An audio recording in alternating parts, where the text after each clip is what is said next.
it's a place where I feel at ease. I think that's also, and I love being in this safe space, this comfort zone before I try new things, before I take risks, before I face challenges. Because I think it's also, even though it's calming and at ease, it also prepares you, like mind, body, and soul, for the energy that you need for the next steps. Welcome to Purposeful Podcasting. I'm Wendy. And I'm Krystal. This podcast is meant to share how we and other entrepreneurs bring together purpose and passion to leverage profit in our businesses. We are shining a light on adventure-loving, purpose-driven, action-minded, authentic, and rebellious entrepreneurs. Just like us. So join us as we talk about business and life and everything in between.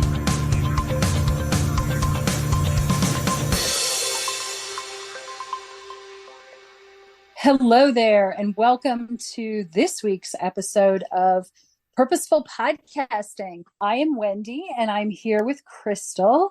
And I guess maybe I should let you say hello. Hi. Hi. So Exactly. Not unnecessary. Just everybody can trust that I'm here. Okay. Interestingly enough, we're recording right now two different places because I'm in Southern Maryland and Krystal's in Houston, Texas, and we don't have our video on because our internet, one of our internets, probably mine, is unstable. So this is going to be a very interesting podcast because we cannot feed off of each other's visual cues. So, oh my gosh, this is like being in the Wild West. Anyway, well, actually, it lends itself really well to today's topic, which is about, safe spaces and being in your comfort zone and not actually seeing your face is unsafe for me. Oh, that's kind of funny. Isn't that Yeah. funny how I'm sorry, we're going to go back to ye olde time where you have to talk on a phone without seeing somebody. I know it's a little crazy, but anyway, I think it's interesting, and we'll see how this goes. All y'all have to, oh, that was weird, but you'll have to let us know how we did today. Grounding. Yes. And these are words that we tend to like. Okay, so let's start with definitions. I like definitions. Okay. Let's start with, when we say grounding, what do we mean? Because I think a lot of people can go different directions with this idea. Yeah, okay. So when I think of being grounded, I actually, in the literal sense, I feel that my feet are planted on the ground or, on a hard surface. My feet are grounded and my body is really in the present moment. Very mindful, very intentional, very, like I'm here, I'm in myself. I'm feeling very strong. With that, with the physical grounding, my mind is very present and my senses are acute. I think it's a sense of comfort to be grounded for me. Very, very comfortable. I wouldn't say like a sense of happiness or a sense of sadness, but very much a sense of just, I'm going to say neutral, but that's not really, trying to think of a more positive word than neutral. Well, I like neutral, and let me tell you why. Good. Okay. Well, because I think a lot of us think that like the goal is to be like joyful or ecstatic all the time. But I mean, truly, these are roller coaster emotions that we live on, and they're roller coasters for a reason, because when you're on that high, there's nowhere to go but down. And I like that neutrality of things because I think it gives you a little bit more sense of control in situation. And that doesn't mean we don't enjoy those highs and have to endure the lows. But I think that strive for neutrality in something gives perspective in situations that you don't have in the highs or the lows. Yeah. And I also, as you were talking, I thought of, it's also space. To me, it's like a space where it's like, I'm going to say sleeping, because you're maybe not sleeping, more about, what am I trying to say? It's like I've been exhausted lately, absolutely physically and emotionally exhausted. I want to be in that neutral state where I'm just feeling, I guess, comfortable. I guess comfortable is the word, where I don't have to be on, and I don't have to be, uber cheerful and all that stuff all the time. Mm-hmm. Yeah, I like that. That's okay. So that's being grounded. And I think also, when I think of this, I think of a safe space, and I also think of the comfort zone. So why don't we actually just start with, like, what is your comfort zone? To me, that's where I feel safe. It's familiarity. Actually, and I think this is what I was trying. It's a place where I feel at ease. I think that's also, and I love being in this safe space, this comfort zone, before I try new things, before I take risks, before I face challenges. Because I think it's also, even though it's calming and at ease, it also prepares you, like mind, body, and soul, for the energy that you need for the next steps. It's kind of like what a weekend is supposed to be, isn't it? Yeah, it's like not if you have kids. Not if you have kids. Exactly. When is the last weekend? Actually, either one of us had, probably, in DC. Yeah. Oh, yes. And that was September. It was Too September. long. We did a mastermind together. And so, and I think that sometimes these moments are downplayed, minimized, even though they are so unbelievably important, because you can't always be go, go, go, go, go on that hamster wheel. Because I think that's ultimately, for me at least, that's what it becomes, almost like a hamster wheel where you can't jump off. Yeah. And then what happens when you literally fall off? Yeah, that's called burnout. That's burnout. Yeah, exactly. So, and I've been thinking about, especially as we talk about, like, savor, and the first step is stepping out of your comfort zone. It's also, so what do you do to prepare? And I've been thinking a lot about, what is that being in your comfort zone? Of course, as I was on an airplane yesterday, I made some notes. As one does.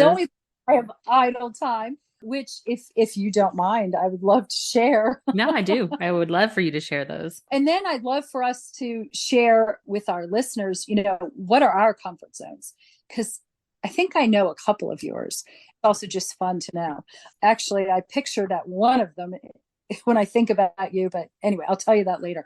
So, I mean, there's physical comfort zones, physical safe spaces, and that could be a room in your house. I like to think about, some people use their bathroom because they've got a fabulous bathtub and that sort of thing, or even a closet because you can record podcasts in there. But anyway, a space in your home that you feel comfortable, whether you're hibernating or reading or just relaxed. I love when people talk about, like, having a special local coffee shop or a bookstore that they like to go to. Or I've actually can think of a Krystal shop or two. I think that would fit that description. If you have a library that you go into, there's really such an incredible energy for many of us if you're around books. Go to a park, if there's a beach or a river or somewhere that's a physical space that makes you comfortable. Then there's the emotional comfort that we get. And this could be from therapy, counseling, support groups. Coaching is a big one, a very big one. And also there's online and in-person communities that can provide emotional support. And my absolute favorite is your Square Squad. People who may not always, you may not always agree, but there's definitely a comfort of being around them. And then the last that I could think of, there's also spiritual comfort that we get. And this could be from your traditional places of worship or opportunities for meditation, being in nature, just things, again, that bring you a sense of peace. And I'm sure that there are a lot of others. And I would love to know from our listeners, where are your comfort zones? Where do you go before you step out? Now I want to hear yours.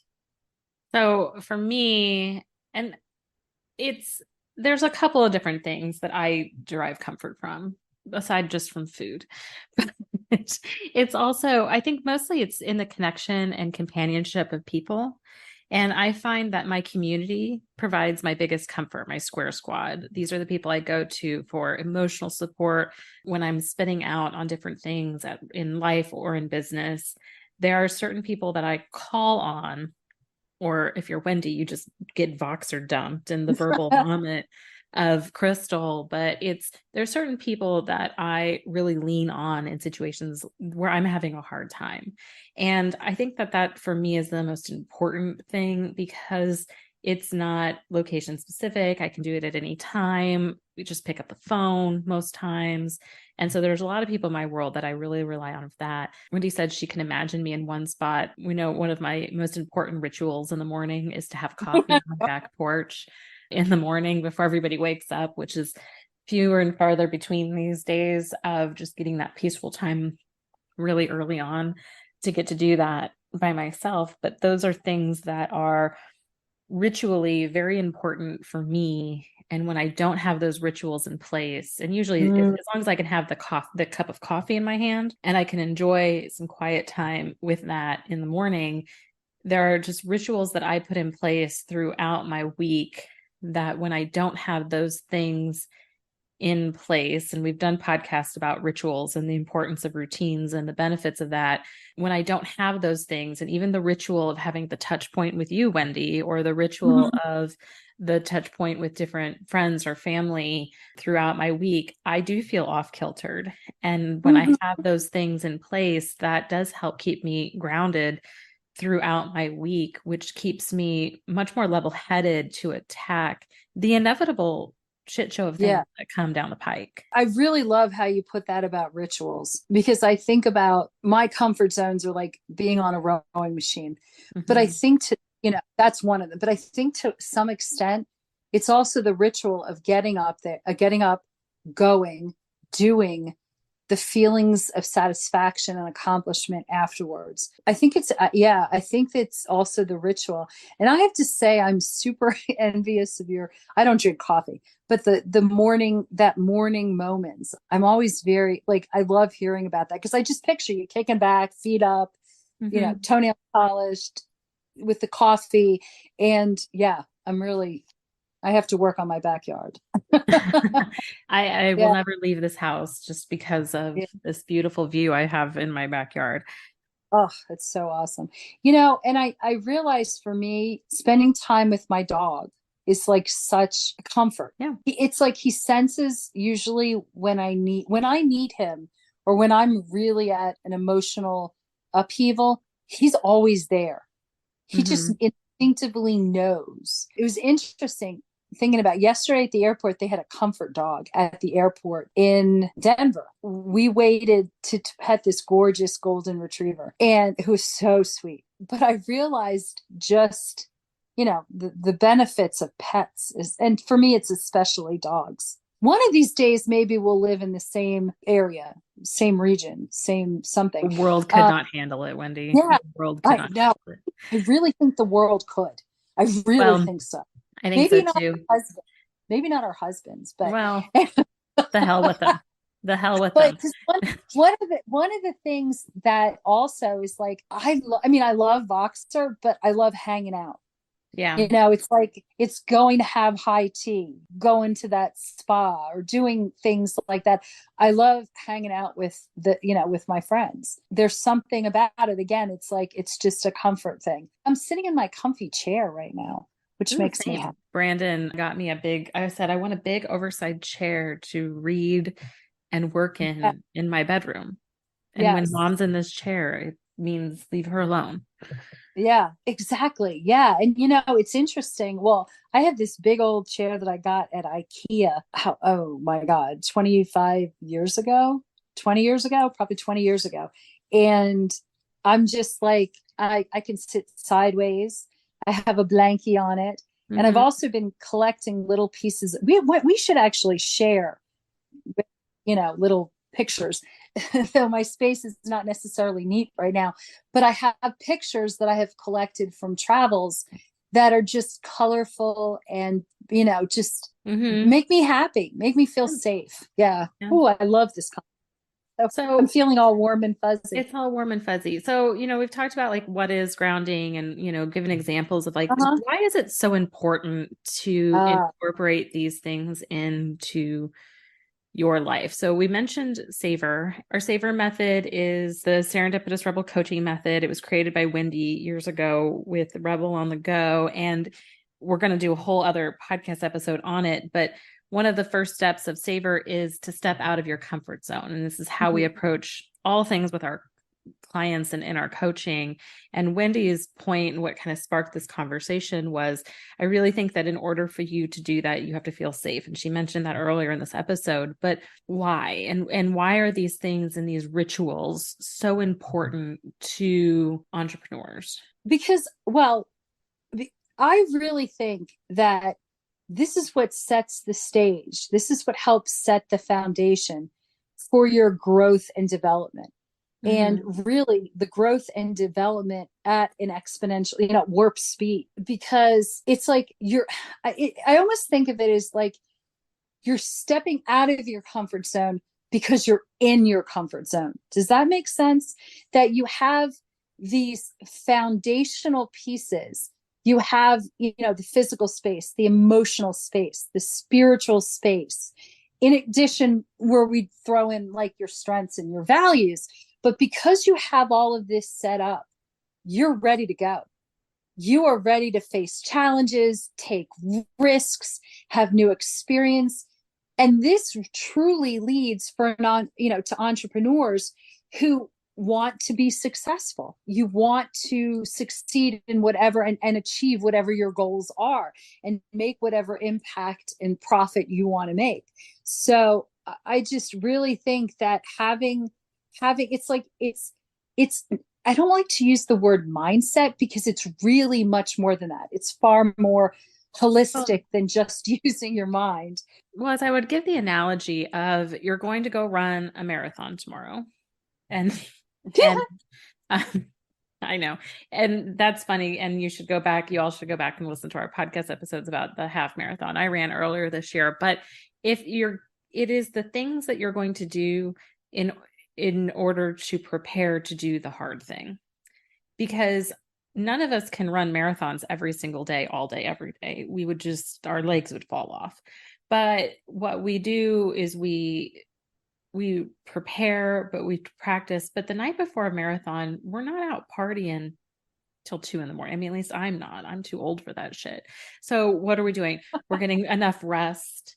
We're eating the right things. We're taking care of ourselves. And so I think this is that level of self-care that you put into practice and into place that leads you to be better equipped to take you through the uncomfortable things that you're getting ready to do. And when Wendy first said this to me last week, when we were talking about things, we talked about standing in the eye of a storm. And there's this Brandy Carlisle song that I love. And it says, you can dance in a hurricane, but only if you're standing in the eye.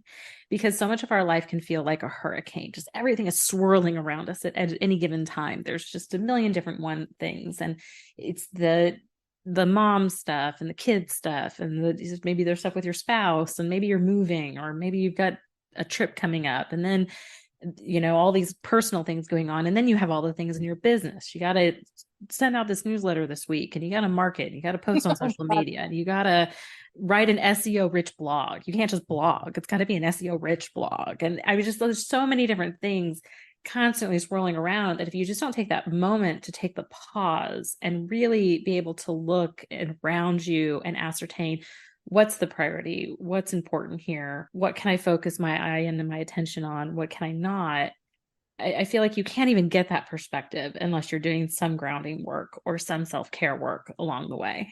I could not agree more. I absolutely could not agree with you more. I think it's really a powerful yet incredibly underrated piece that I'm so glad that we're giving full attention to right now. Well, and so we would love to know from our audience, what are grounding rituals and practices and safe places do you put in place? And then if you don't have those, what can you intentionally do this week to put them into practice? Please let us know. And with that, we'll see you next week. Yeah. Bye, guys. Say that Bye. Not a question. We will see you next week. Bye. Yes. Thanks for listening. Be sure to subscribe and leave us a rating. But only if you liked it. Otherwise, just keep it to yourself. You can learn more about purposeful podcasting on our website at serendipitousrebel.com. And if you have topics you'd like to hear about, be sure to submit them on our website or DM us on social media.